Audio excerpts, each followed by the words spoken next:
Samajwadi party में हूँ। मैंने वहाँ पर भी जब भगवान प्रभु राम के बारे में गलत टिप्पणियाँ की गई हैं, उनका मैंने विरोध किया है। नहीं, उनका भी काम नहीं बन पाया है।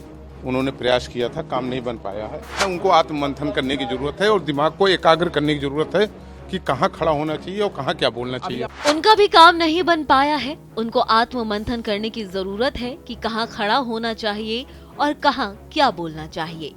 मनोज पांडे ने बयान पल्लवी पटेल के ट्वीट पर पलटवार करते हुए दिया। दरअसल पल्लवी ने अपने एक ट्वीट में सपा के बागी विधायकों पर भी जुबानी हमला किया था।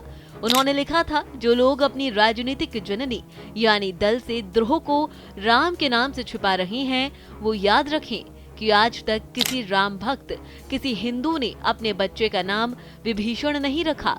स्वजन द्रोह से तो राम भी मुक्ति नहीं देते। अब इस बयान पर मनोज पांडे की प्रतिक्रिया सामने आ गई है। दरअसल समाजवादी पार्टी के नेता मनोज पांडे ने अपना दल कमेरावादी की नेता और सपा विधायक पल्लवी पटेल को लेकर ऐसा बयान दिया है जिसको लेकर सस्पेंस बढ़ गया है। पल्लवी पटेल के बयान पर मनोज पांडे ने कहा, उनका भी काम नहीं बन पाया है। उनको आत्ममंथन करने की जरूरत है, कहाँ खड़ा होना चाहिए और कहाँ क्या बोलना चाहिए।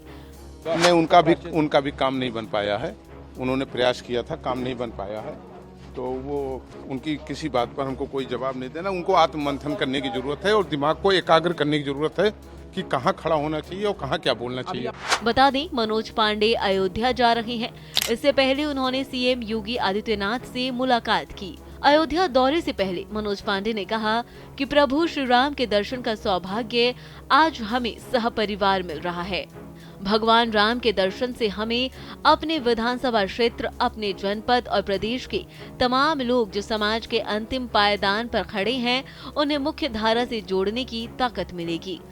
मैं समझता हूँ मैं बहुत सौभाग्यशाली व्यक्ति हूँ कि भगवान प्रभु श्री राम के दर्शन का सौभाग्य हमें सपरिवार मिल रहा है।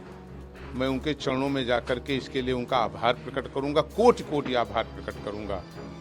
उनके दर्शन मात्र से ही, जब कहा जाता हो कि भगवान प्रभु राम के दर्शन मात्र से ही व्यक्ति को बहुत असीम ताकत मिलती है, और मैं तो ताकत इस बात के लिए मांगूंगा कि अपनी विधानसभा क्षेत्र ऊंचाहार, अपने जनपद के लोगों को और प्रदेश भर के उन तमाम लोगों को जो कि अभी भी समाज में अंतिम पायदान पे किसी कारण से पड़े हैं, उनको छांटना है, उनको ढूंढना है और उनको मुख्य धारा से जोड़ना है।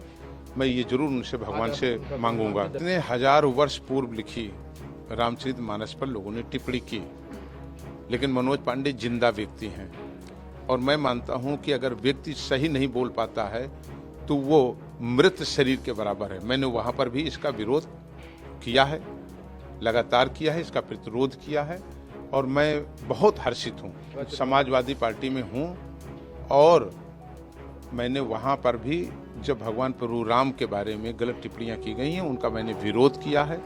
गलत चीज़ों का लगातार विरोध करेंगे। अनैतिक चीज़ों को मनोज पांडे ने कभी बर्दाश्त नहीं किया अपने जीवन में। इसके लिए मैंने बहुत नुकसान उठाया। हाल ही में हुए राज्यसभा चुनाव में पल्लवी पटेल ने सपा प्रत्याशी रामजीलाल सुमन को वोट किया था, लेकिन उससे पहले दावा किया जाता है कि उनकी और अखिलेश यादव के बीच बहस हो गई थी। हालांकि इस मामले पर अखिलेश और पल्लवी दोनों ने कभी खुलकर कोई बात नहीं की। इतना ही नहीं, मतदान संपन्न होने के बाद पल्लवी के एक सोशल मीडिया पोस्ट ने सरगर्मी बढ़ा दी।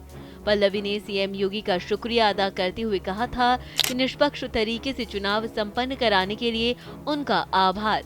इसके बाद पल्लवी ने एक और ट्वीट में सपा के बागी विधायकों पर भी जुबानी हमला किया था।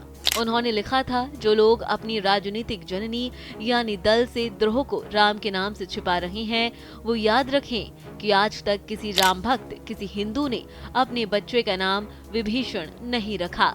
स्वजन द्रोह से तो राम भी मुक्ति नहीं देते। पल्लवी के सोशल मीडिया पोस्ट के बाद कई सियासी अटकलें लगाई जा रही हैं।